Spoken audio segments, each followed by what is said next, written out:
നോമ്പുകാലം ദൈവവചനം കേട്ടുണർന്നീടാം. തിന്മ വെടിയ നന്മ നിറയും മനമുയർത്തിടാം. നോമ്പുകാലം ദൈവവചനം കേട്ടുണർന്നീടാം. തിന്മ വെടിയ നന്മ നിറയും മനമുയർത്തിടാം. അനുതാപമോടെ വരുവിൻ, കൃപയാൽ നിറഞ്ഞിടുവിൻ. ജീവദായകമാം സുവിശേഷം നിൻ ജീവനിലേക്കു പകർത്താം.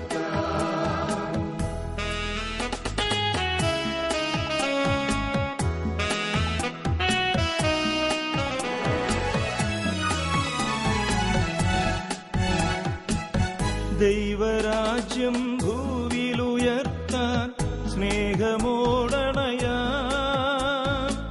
വൈകിടാതെ യേശു നൽകും രക്ഷ നേടിടാം. ദൈവരാജ്യം ഭൂവിലുയർത്താൻ സ്നേഹമോടണയാം. വൈകിടാതെ യേശു നൽകും രക്ഷ നേടിടാം. ഉപവാസമോടെ പ്രാർത്ഥനയോടെ ദൈവസന്നിധിയിൽ ഒന്നു ചേർന്നിടാം.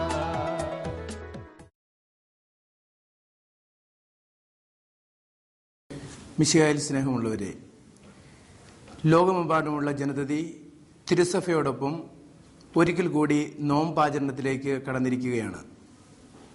വിശുദ്ധ സുവിശേഷത്തിൽ ഈശോ വാഗ്ദാനത്തോടുകൂടി പറഞ്ഞിരിക്കുന്ന മർമ്മപ്രധാനമായ ഒരു ജീവിതചര്യയാണ് ഉപവാസം. മത്തായിയുടെ സുവിശേഷം 6-ാം അധ്യായം 18-ാം വചനം നമ്മളിങ്ങനെ വായിക്കുന്നു: നീ ഉപവസിക്കുന്നത് അദൃശ്യനായ പിതാവല്ലാതെ മറ്റാരും കാണാതിരിക്കുന്നതിന് ശിരസിൽ തൈലം പുരട്ടുകയും മുഖം കഴുകുകയും ചെയ്യുക. രഹസ്യങ്ങൾ അറിയുന്ന പിതാവ് നിനക്ക് പ്രതിഫലം നൽകും.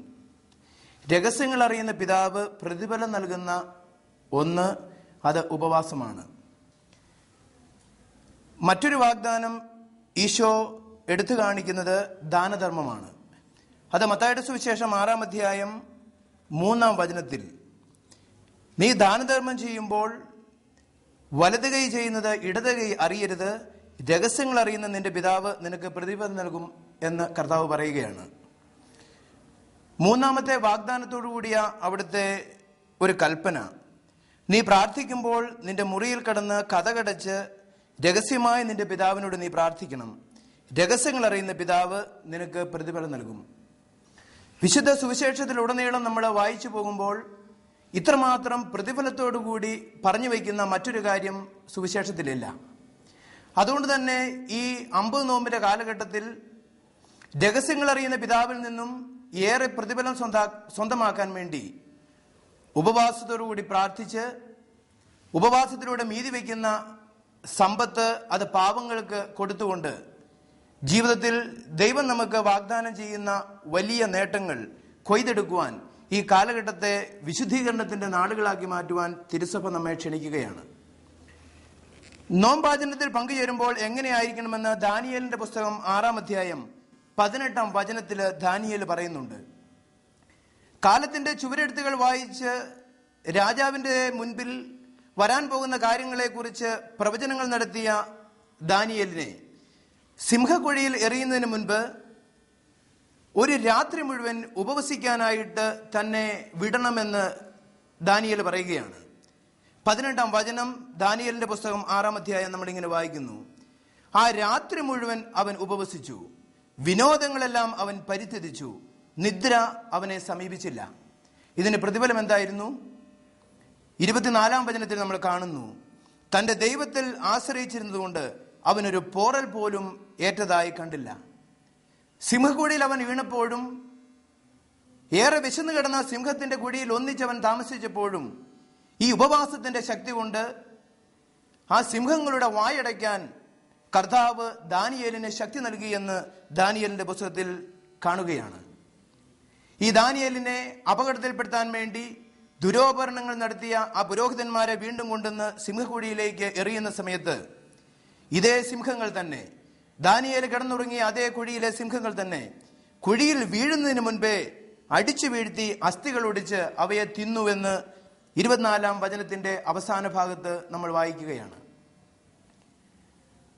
പഴയ നിയമത്തിലെ സഭാപ്രസംഗന്റെ പുസ്തകത്തില് 4-ാം അധ്യായം 12-ാം വചനത്തിൽ നമ്മൾ ഇങ്ങനെ വായിക്കുന്നുണ്ട്: ഒറ്റയ്ക്കായിരിക്കുന്നവനെ കീഴ്പ്പെടുത്താൻ സാധിച്ചേക്കാം, 2 പേരാണെങ്കിൽ ചെറുക്കാൻ കഴിയും, 30 ചരട് വേഗം പൊട്ടുകയില്ല.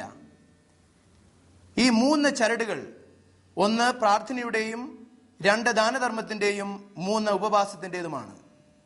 മർക്കോസിന്റെ സുവിശേഷം 4-ാം അധ്യായത്തിൽ വിതക്കാരന്റെ ഉപമയുടെ അവസാന ഭാഗത്ത് കർത്താവ് എടുത്തു പറയുന്നുണ്ട്: നല്ല നിലത്ത് വീഴുന്ന വിത്തുകള് 30 മേനിയും 60 മേനിയും 100 മേനിയും ഫലം വിളയിച്ചു. പ്രാർത്ഥനയ്ക്ക് മാത്രമായി ചിലവഴിക്കുന്നവൻ 30 മേനി കൊയ്തെടുക്കും. അതിനോട് ചേർത്ത് ദാനധർമ്മം ജീവിതചര്യയായി മാറ്റുന്നവൻ 60 മേനി കൊയ്യും.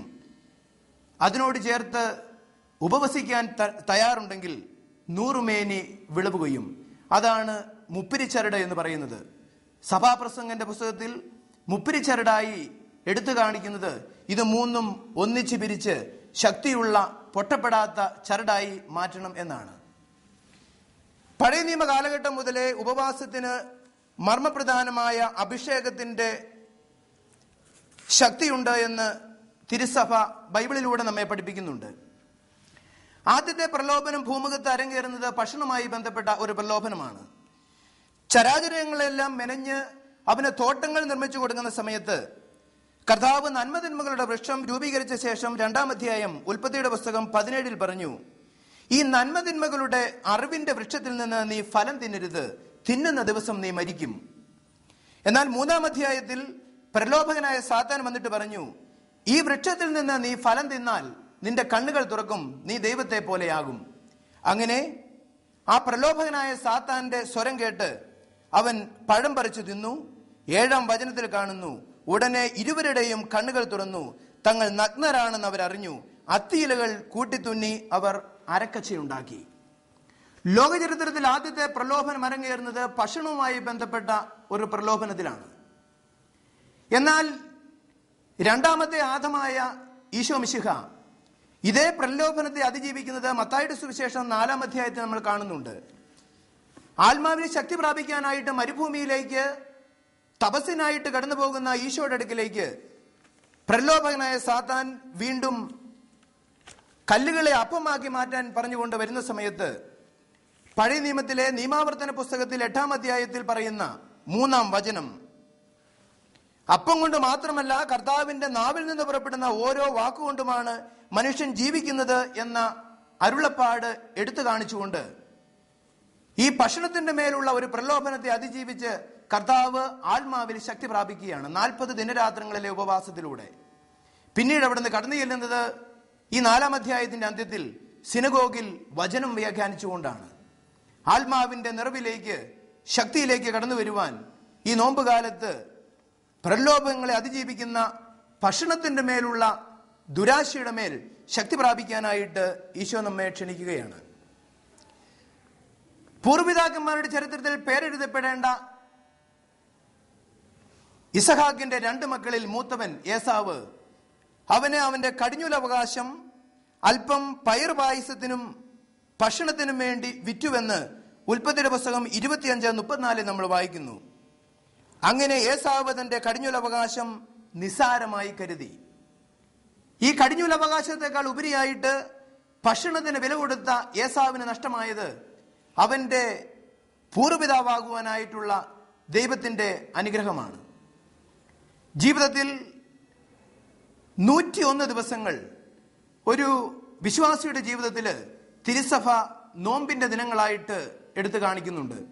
50 നോമ്പ്, 25 നോമ്പ്, 15 നോമ്പ്, 8 നോമ്പ്, 3 നോമ്പ്, ഇങ്ങനെ 101 ദിവസങ്ങൾ. ഈ കാലഘട്ടത്തിൽ ഉടനീളം തിരുസഭയോട് ചേർന്നുകൊണ്ട്, തിരുസഭയുടെ ആധ്യാത്മിക ജീവിതത്തോട് ചേർന്നുകൊണ്ട് ഉപവാസത്തെയും പ്രാർത്ഥനയെയും ദാനധർമ്മത്തെയും ഒരു മുപ്പിരിച്ചരടായിട്ട് കെട്ടിയെടുക്കാനായിട്ടായിട്ടുണ്ടെങ്കിൽ അവന്റെ വ്യക്തിത്വത്തെ ഒരിക്കലും തകർക്കാനായിട്ടാവില്ല എന്ന് ബൈബിൾ ചരിത്രം നമ്മെ ഓർമ്മിപ്പിക്കുകയാണ്. വലിയൊരു ഉത്തരവാദിത്വം ഏറ്റെടുത്ത് കർത്താവിന്റെ കൽപ്പന സ്വന്തമാക്കാൻ വേണ്ടി മലമുകളിലേക്ക് മോശ കടന്നു പോകുന്ന സമയത്ത് അവൻ 40 ദിനരാത്രങ്ങൾ ഉപവസിച്ചതായി പുറപ്പാടിന്റെ പുസ്തകത്തിൽ നമ്മൾ വായിക്കുന്നുണ്ട്. ഈജിപ്തിൽ നിന്നും ദൈവത്തിന്റെ ജനത്തെ വാഗ്ദത്ത നാട്ടിലേക്ക് കൊണ്ടുപോകാനായിട്ട് മോശയിലൂടെ ദൈവം വഴിതെളിച്ചപ്പോൾ ആ മരുഭൂമിയിലൂടെയുള്ള യാത്രയിൽ അവർക്ക് ഭക്ഷണമില്ലായിരുന്നു, അവർക്ക് വിശപ്പുണ്ടായിരുന്നില്ല, നടക്കാൻ ശേഷിയുണ്ടായിരുന്നു. എന്നാൽ പുറപ്പാടിന്റെ പുസ്തകം 16-ാം അധ്യായത്തിൽ ജനം മുഴുവനും ഈജിപ്തിലെ ഇറച്ചിച്ചട്ടുകളെ ഓർത്ത് വിലപിച്ച സമയത്ത് മോശ കൈവിരിച്ച് പ്രാർത്ഥിക്കുകയും ദൈവം അവർക്ക് മന്ന അയച്ചു കൊടുക്കുകയും ചെയ്തു. ഈ മന്ന ഭക്ഷിക്കുന്നതിനെ കുറിച്ച് സംഖ്യയുടെ പുസ്തകത്തിൽ 11-ാം അധ്യായത്തിൽ ഇങ്ങനെ പരാമർശമുണ്ട്. അവർക്ക് വേണ്ടുന്നതിലും കൂടുതൽ അവർ ഭക്ഷിച്ചു. പാളയത്തിന് ചുറ്റും ഉണങ്ങിക്കിടന്നിരുന്ന ഇറച്ചി അവർ തിന്നുകൊണ്ടേയിരുന്നു. അങ്ങനെ ആ ഭക്ഷണത്തിന് ശേഷം ഏറിയ പങ്കും അവിടെ മരിച്ചു വീഴുകയാണ്. ഭക്ഷണമില്ലാതെ മരുഭൂമിയിലൂടെ നടന്ന സമയത്ത് അവർക്ക് ആരോഗ്യമുണ്ടായിരുന്നു, നടക്കാൻ ശേഷിയുണ്ടായിരുന്നു. എന്നാൽ പാളയത്തിന് ചുറ്റും വീണുകിടന്ന മന്നായും ഇറച്ചിയും പെറുക്കിയെടുത്ത് ഭക്ഷിച്ച ശേഷം അവര് മരണമടയുകയാണ്. അത്യാഗ്രഹികളെ സംസ്കരിച്ചതുകൊണ്ട് ആ സ്ഥലത്തിന് കിബ്രോത്ത് ഹത്താവ എന്ന് പേരിട്ടു. ഇതിന് അത്യാഗ്രഹത്തിന്റെ ശവക്കുഴി എന്നാണ് പേരിട്ടിരിക്കുന്നത്. അമിതമായ ഭക്ഷണത്തിലേക്ക് കടന്നു പോകുന്ന ഓരോ വ്യക്തിയും അത്യാഗ്രഹത്തിന്റെ ശവക്കുഴി അവൻ തന്നെ തോണ്ടുകയാണ്. അതുകൊണ്ട് ഈ നോമ്പ് കാലത്തിലൂടെ കർത്താവ് നമ്മെ ഓർമ്മിപ്പിക്കുന്നു, 40 ദിനരാത്രങ്ങൾ ഉപവസിച്ച് പ്രാർത്ഥിച്ച് ആത്മാവിൽ ശക്തി പ്രാപിച്ചതുപോലെ ജീവിതത്തിൽ ശക്തി സ്വന്തമാക്കുവാൻ തിരുസഭയോടൊപ്പം യോനായുടെ വാക്ക് കേട്ട് നിനവയിലെ നിവാസികള് ചാക്കുഴുത്ത് ചാരം പൂശി ഉപവസിച്ച് രാജ്യത്തെ രക്ഷിച്ചതുപോലെ ഹാമാന്റെ കുതന്ത്രങ്ങളിൽ നിന്ന് ഇസ്രായേൽ ജനത്തെ രക്ഷിക്കാൻ വേണ്ടി എസ്തേർ പറഞ്ഞ 3 ദിവസത്തെ ഉപവാസത്തിൽ പങ്കുചേർന്നുകൊണ്ട് അവർ മുഴുവനും വിശുദ്ധീകരണം പ്രാപിച്ചതുപോലെ ഈ നോമ്പിലൂടെ നമ്മുടെ സഭയെ വിശുദ്ധീകരിക്കാൻ, കുടുംബങ്ങളെ വിശുദ്ധീകരിക്കാൻ, വ്യക്തി ജീവിതത്തെ വിശുദ്ധീകരിക്കാൻ, നല്ല നാളുകളാക്കി മാറ്റുവാൻ ഈ നോമ്പിന്റെ 50 ദിവസങ്ങൾ നമുക്ക് ഇടവരട്ടെ എന്ന് പ്രാർത്ഥിക്കുന്നു. ഒരു മുപ്പിരിച്ചരട് പിരിച്ചെടുത്തുകൊണ്ട് വലിയ ആധ്യാത്മിക വ്യക്തിത്വങ്ങൾ രൂപീകരിച്ച് പുറത്തു വരുവാൻ ഈ 50 നാളുകൾക്ക് ശേഷം നമുക്ക് ഇടവരട്ടെ എന്ന് പ്രാർത്ഥിക്കുന്നു. പിതാവിന്റെയും പുത്രന്റെയും പരിശുദ്ധാത്മാവിന്റെയും നാമത്തിൽ ആമേൻ. നോമ്പുകാലം ദൈവവചനം കേട്ടുണർന്നിടാ, തിന്മ വെടിയ നന്മ നിറയും മനമുയർത്തിടാ, അനുതാപമോടെ വരുവിൻ, കൃപയാൽ നിറഞ്ഞിടുവിൻ, ജീവനായകമാം സുവിശേഷം